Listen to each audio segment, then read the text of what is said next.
Bali tidak hanya dikenal sebagai destinasi wisata alam dan budaya yang memukau, tetapi juga sebagai pulau yang memiliki warisan peradaban yang sangat kaya. Di balik keindahan pura-pura megah, ritual keagamaan yang sakral, serta tradisi lisan dan seni pertunjukan yang masih hidup hingga hari ini, terdapat fondasi sejarah yang telah dibangun selama berabad-abad lamanya. Namun, banyak masyarakat awam yang mengaitkan identitas budaya Bali secara langsung dengan pengaruh Majapahit, tanpa menyadari bahwa jauh sebelum kedatangan kekuasaan besar dari Jawa itu, Bali telah memiliki kerajaan, dinasti, dan sistem pemerintahan sendiri yang mandiri. Sejarah mencatat bahwa Bali bukanlah wilayah yang kosong atau pinggiran dalam percaturan politik Nusantara. Sebalik, pulau ini merupakan salah satu pusat peradaban penting yang berkembang sejak masa prasejarah hingga era kerajaan Hindu-Buddha. Sebelum resmi menjadi bagian dari kekuasaan Majapahit pada abad ke-14, Bali telah diperintah oleh beberapa dinasti lokal seperti Singga Mandawa dan Warmadewa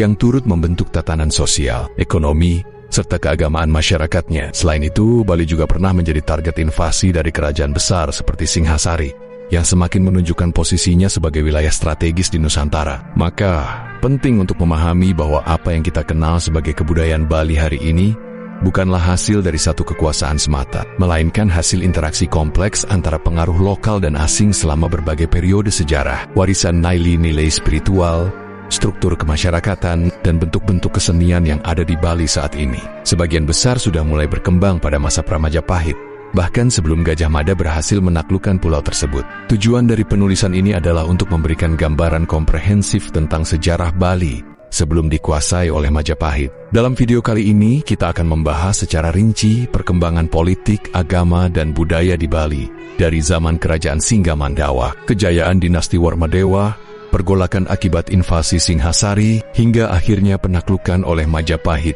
yang menjadi titik awal transformasi besar dalam sejarah Bali. Sebelum munculnya dinasti-dinasti besar yang membawa Bali pada masa kejayaannya, pulau ini pernah diperintah oleh sebuah kerajaan yang disebut Singga Mandawa. Meski masih sedikit informasi yang diketahui secara pasti tentang kerajaan ini, prasasti-prasasti kuno yang ditemukan menjadi sumber utama untuk memahami struktur pemerintahan dan kehidupan masyarakat Bali pada masa awal pembentukan peradaban. Singga Mandawa didirikan oleh seorang tokoh bernama Gajayana atau Gajawahana, yang konon merupakan utusan dari kerajaan Srivijaya yang datang ke Bali. Setelah mengalami pergolakan politik di Jawa, ia kemudian menetap dan mendirikan suatu kerajaan yang menjadi embrio awal sistem pemerintahan terorganisasi di Bali. Masyarakat mulai mengenal aturan pemerintahan yang lebih terstruktur, meskipun belum sepenuhnya terdokumentasi dengan lengkap. 7 prasasti penting dikeluarkan antara tahun 882 hingga 914 Masehi. Sebagian besar berisi informasi tentang kehidupan spiritual, ritual keagamaan, serta upaya pembangunan desa dan pemeliharaan kesejahteraan rakyat. Sayangnya, tidak ada nama raja yang disebutkan secara jelas dalam prasasti-prasasti tersebut, sehingga membuat para sejarawan kesulitan untuk merekonstruksi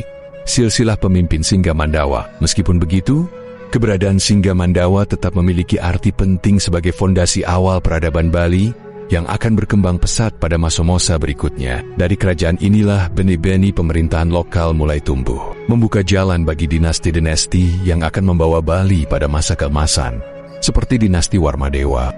Setelah era Singga Mandawa yang masih menyisakan banyak misteri karena minimnya catatan sejarah, Bali memasuki masa pemerintahan dinasti Warmadewa yang lebih terdokumentasi dan kaya akan informasi. Dinasti ini dikenal sebagai salah satu periode penting dalam pembentukan peradaban awal Bali, di mana pulau tersebut mulai memiliki struktur pemerintahan yang stabil, serta hubungan yang kuat dengan kerajaan besar di Nusantara. Kesari Warmadewa merupakan tokoh pertama yang dikenal sebagai pendiri dinasti ini, dan berhasil menyatukan berbagai wilayah di Bali yang sebelumnya terpecah-pecah. Ia dikenal sebagai pemimpin yang bijaksana dan mampu menjalin hubungan baik dengan kerajaan lain, terutama Srivijaya, sebagaimana dibuktikan oleh kesamaan nama Roja-Roja Bali masa itu dengan keluarga kerajaan Srivijaya, sebagaimana dibuktikan oleh kesamaan nama Roge Raja Bali masa itu dengan keluarga kerajaan Srivijaya. Salah satu raja terbesar dari dinasti Warmadewa adalah Sri Udayana, yang memerintah pada akhir abad ke-10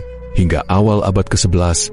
Ia menikahi Mahendra Datta, seorang putri India Selatan yang juga seorang sastrawan dan tokoh agama yang berpengaruh. Dari perkawinan mereka lahir 3 putra penting: Airlangga yang kelak mendirikan kerajaan Kahuripan di Jawa Timur, Mark, dan anak Wungsu yang melanjutkan tahta di Bali, Masa pemerintahan Sri Udayana sering disebut sebagai masa keemasan awal Bali karena ia berhasil menciptakan stabilitas politik, kemakmuran ekonomi, dan pengembangan budaya serta agama. Namun, setelah masa kejayaannya, dinasti Warmadewa mulai mengalami kemunduran, terutama ketika penguasa berikutnya, Srijaya Kesunu, lebih percaya pada ramalan mistis daripada urusan pemerintahan. Hal ini menyebabkan stagnasi dan membuka peluang bagi kekuatan asing untuk masuk, termasuk invasi dari Singhasari di abad ke-13.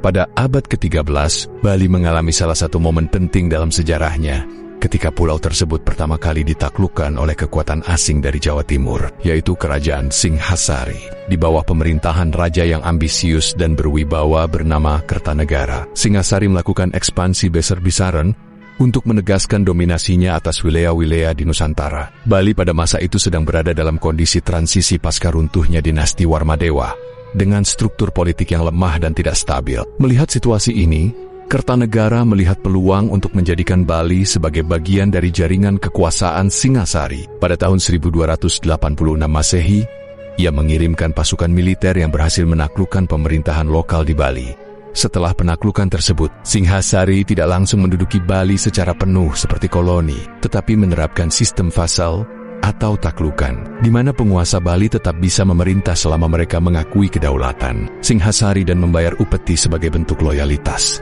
Masuknya Bali ke dalam pengaruh Singhasari membawa berbagai perubahan signifikan, terutama dalam bidang administrasi, budaya, dan hubungan regional. Model birokrasi dan sistem pemerintahan Singhasari mulai diterapkan. Sementara seni dan arsitektur Jawa Timur pun memengaruhi perkembangan budaya Bali.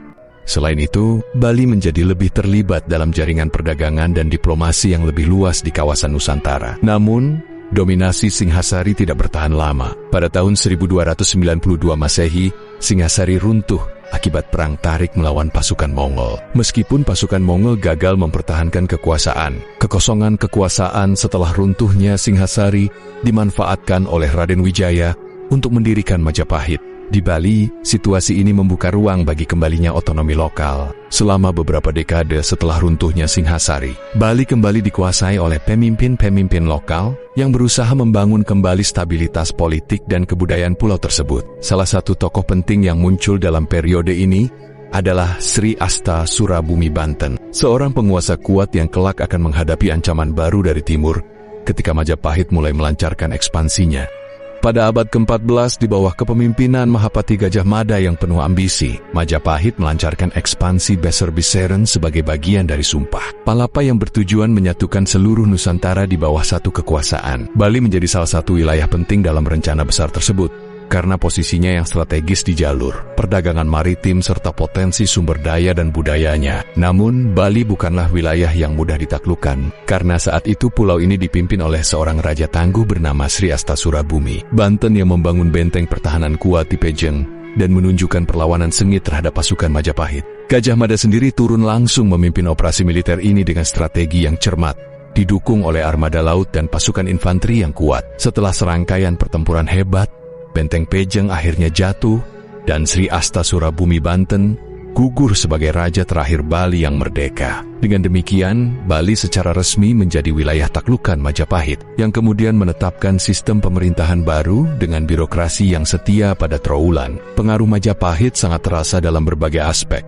termasuk seni, arsitektur, agama, bahasa, dan politik, yang membawa transformasi besar dalam kehidupan masyarakat Bali. Meskipun begitu, warisan budaya era pra-Majapahit tetap lestari dalam tradisi, ritual, dan filosofi hidup masyarakat lokal. Penaklukan Majapahit pada tahun 1343 Masehi bukan hanya sebuah invasi biasa, tetapi juga penutup babak penting dalam sejarah Bali berakhirnya era otonomi. Kerajaan lokal yang telah berlangsung selama beberapa abad, sejak masa Singa Mandawa dan dinasti Warmadewa, sekaligus awal dari transformasi budaya yang akan membentuk karakteristik unik Pulau Dewata hingga hari ini. Sejarah Bali tidak hanya tercatat dalam prasasti, keruntuhan dinasti, atau penaklukan asing. Di balik itu semua, ada sesuatu yang lebih abadi, warisan budaya dan spiritual yang tetap hidup hingga hari ini. Meskipun pengaruh Majapahit kemudian memberi warna baru pada identitas Bali, banyak elemen penting dalam kehidupan masyarakat Bali modern sebenarnya sudah mulai berkembang jauh sebelum kedatangan pasukan Gajah Mada pada tahun 1343 Masehi. Banyak pura di Bali diyakini dibangun sejak masa Singa Mandawa dan dinasti Warmadewa. Seperti Pura Luhur Batu Karu yang berdiri sejak abad ke-10, Pura Goa Lawah yang menjadi simbol harmonisasi antara manusia dan alam, serta Pura Tirta Empul yang merupakan pusat ritual melukat untuk pembersihan diri secara spiritual. Konsep filosofis seperti Trihita Karana yang mengatur hubungan manusia dengan Tuhan, sesama manusia, dan alam semesta juga sudah diterapkan sejak zaman Majapahit dan menjadi dasar dari tata kelola sosial dan spiritual masyarakat Bali. Tradisi-tradisi kuno seperti upacara ngaben, perayaan Galungan, Kuningan, dan Saraswati masih dilestarikan hingga saat ini dengan makna yang mendalam. Bahasa dan sastra Bali kuno yang terlihat dalam prasasti-prasasti awal juga menjadi bukti bahwa identitas Bali telah terbentuk sebelum pengaruh Jawa masuk. Selain itu, sistem desa adat Banjar dengan prinsip gotong royong dan musyawarah pun sudah mapan sejak masa Singgah Mandawa dan Warmadewa berkuasa. Seni tari, wayang kulit, gamelan, dan ukiran tradisional juga memiliki akar sejarah yang panjang. Berasal dari upacara keagamaan dan cerita epik yang diturunkan sejak zaman Majapahit. Dengan melestarikan warisan ini, masyarakat Bali tidak hanya menjaga sejarah masa lalu, tetapi juga merawat nilai-nilai luhur yang membuat mereka tetap kokoh sebagai pulau dewata yang unik dan penuh makna. Kasih tahu aku dengan tulis di kolom komentar ya. Jangan lupa like, share, and subscribe. Please, please, please.